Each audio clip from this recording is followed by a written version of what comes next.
Guys and dolls, it's a wee bit windy, so I'll speak up. So if it's a wee bit too loud, just turn your volume down.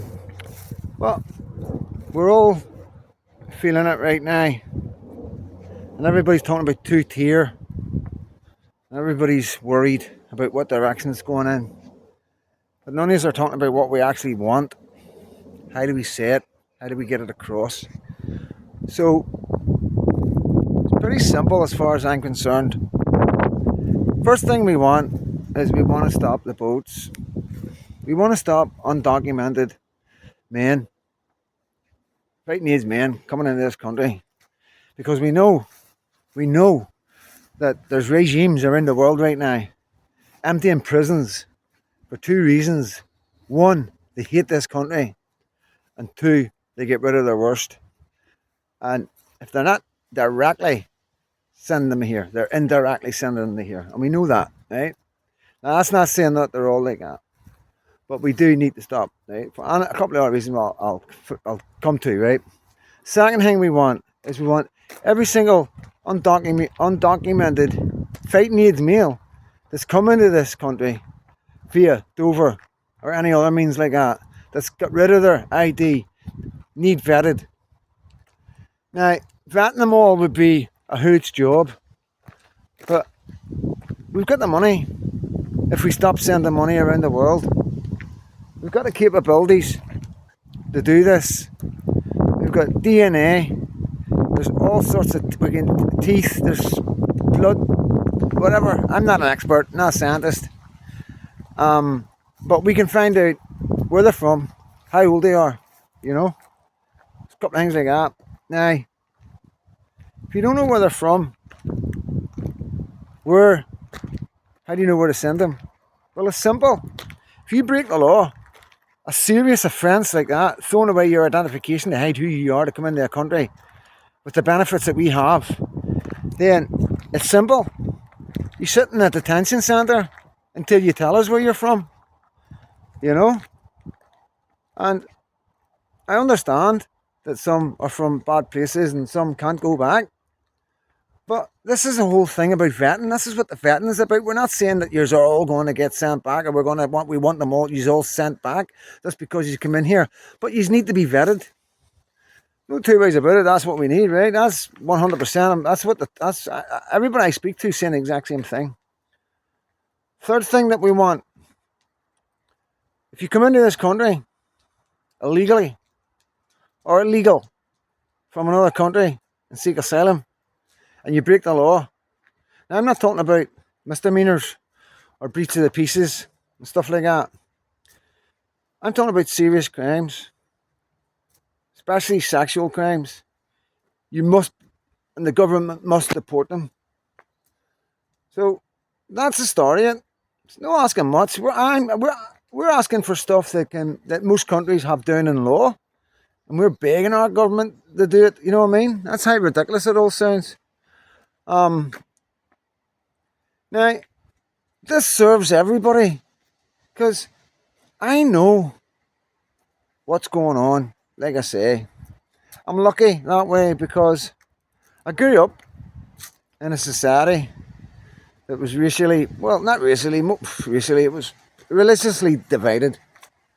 And I've seen segregation. I've seen extremists at work at different levels of extremists. And I see the power extremists have. Now, from a Muslim point of view that lives in this country and is here legally and doing his bit, and it's a normal civilian like us, you know.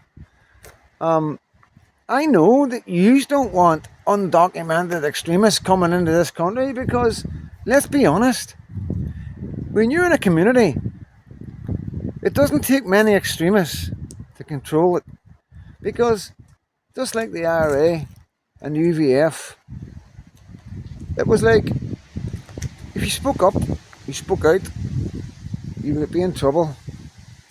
And if you done anything worse, you would be shot, kneecapped, torn, feathered. You'd have tar and feather, tar over you, hot tar, and then feather. It's brutal, absolutely brutal. This is a Western society, extremism. This isn't Muslims, this is our extremism. So I understand when you're in a community and you've got extremists, it's really, really difficult. And I know it's difficult already because we know how many extremists are on the watch list.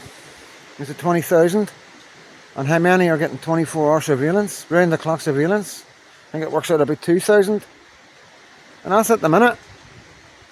And just like Syria and Iraq, when they formed the Islamic State, there would have been moderate Muslims amongst there that didn't want that. Well, can you see where I'm going with this? It's not just us. It's the Muslims as well. Because as you know, we're not far right. We're not racist. We've got so many communities integrating different religions and people from different countries integrating into our community. It's a label that we've been put out to divide us by the government. And it's not just bad for us, it's bad for them, it's bad for Muslims. It's putting the fear of God on them. Let's be honest, let's just look like normal people like me and you. That's who Muslims are. There's more moderate Muslims than there's extremists.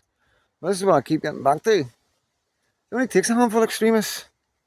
Now, I understand that the way the optics are on both sides, but I need moderate Muslims in this country to understand what the optics look like from our side. And imagine if it was the other way around. We're seeing rioting on your side and policemen running away. We're seeing just uncontrolled vandalism and just the police just no going in and sorting it out, and then we're seeing white men from working class families getting beat with batons and 73-year-old women getting arrested. Never been arrested in their life. Lots of people. Lots and lots and lots of people. Can you imagine the police arresting 1-year-old woman, 73-year-old woman that just went to a Palestine march to vent their frustration at Israel and the police handcuffing her? So this is the optics. This is not your fault. This is not my fault. This is the optics of the working class people. This is what they see. They see the policewoman getting punched. Not going to say anymore, allegedly. And they see the bail conditions. Well, the bail getting given out. I've never had bail in my life. But, nobody else is getting bail. People for saying bad words and nasty words and hurting people's feelings are going straight to jail. Not even getting a chance to defend themselves, being threatened. If you don't plead guilty, you're going to get double the time. So many civil rights are being broken right now. So with that, the optics, with the visualization, what people are seeing, they're seeing like senior policemen sitting down with your elders behind them, and to us it looks like it's scary for us. Like it's scary for people like us because they've never done that with us. They've never come in the working class community that's having problems or whatever, and like they never come in and ask us to talk about it. They don't hold forums or discussions and bring normal working class people in. We're just left out there and silenced. And this is the biggest controversy of it all. The silencing, shutting us down so their narrative can get through. The far right racist narrative now. There is no far right. There is no racism. There is no racists. Obviously there's people that hate people and all that in every community and everywhere in the world, but it's no like that. You're being lied to. And I don't want you being lied to and scared, because there's no need to be scared. Them pumping all these millions in to protect your mosque, there was no need for that. I know you're more than happy with it, but there's no need. It's not that bad. We would kick our own racists out. We would deal with our own. That's how minute it is. Far right, we kick it out. The football lads kick it out. Tommy Robinson kicked it out. The working class people in this country kicked racism out and far right out a long time ago. Come on, boy, this way. So It's difficult. It's really difficult, and it's really scary, and it's really dangerous because our communities are being split apart more and more every day because of the optics. And the person controlling them optics is the government. Complete control, Labour government have complete control of what you see and what I see, unless you go and search yourself for the truth. And even searching for the truth can land you in some situations that aren't nice. You know what I mean? You see things you don't want to see, and then it just creates more and more and more and more division. You know, because nobody's allowed to actually talk. I mean, I'm trying to talk. I'm trying to say to you is like, whoa, we're okay over here. We're not hating on you. We're not. This isn't about you moderate Muslims. This is about undocumented men, fighting these men that's coming in this country willy nilly.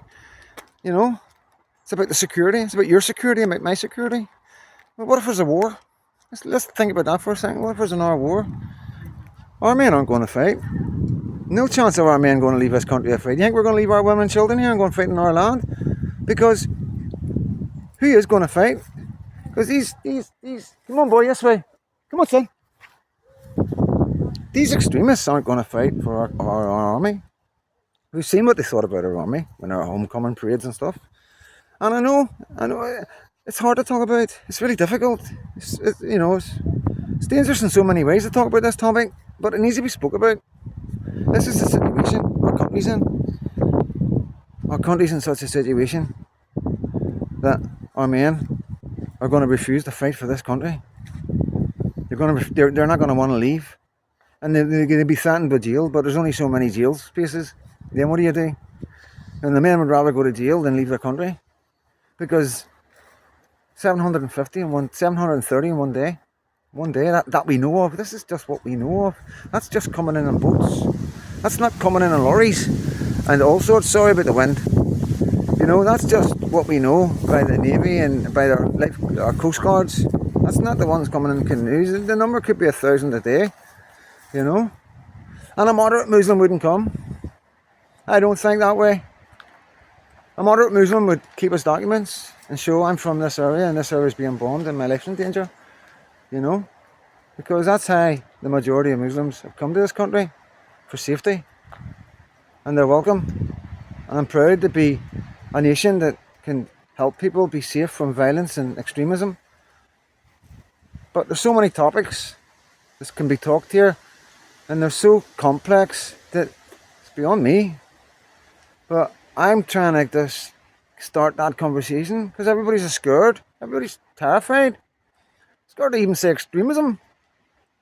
You know what I mean? Never mind moderate Muslim. Scared to even address a Muslim. It's getting ridiculous. And if we're scared to address you, how are we ever going to talk about stuff? Things will just get worse, and the government know this. There's a big plan. There has to be a big plan. Bigger than what we know or bigger than what I can even imagine. But, you know, no matter who comes out the best with this plan, whether there is a replacement and Britain does become a majority Muslim country in 20, 30, 40 years' time, don't think for 1 minute, because you know what's coming after that. You know exactly what's coming after that. We know, and you know. The only people who don't seem to know is the government. I just don't believe that. You know what I mean? Don't believe that for 1 minute.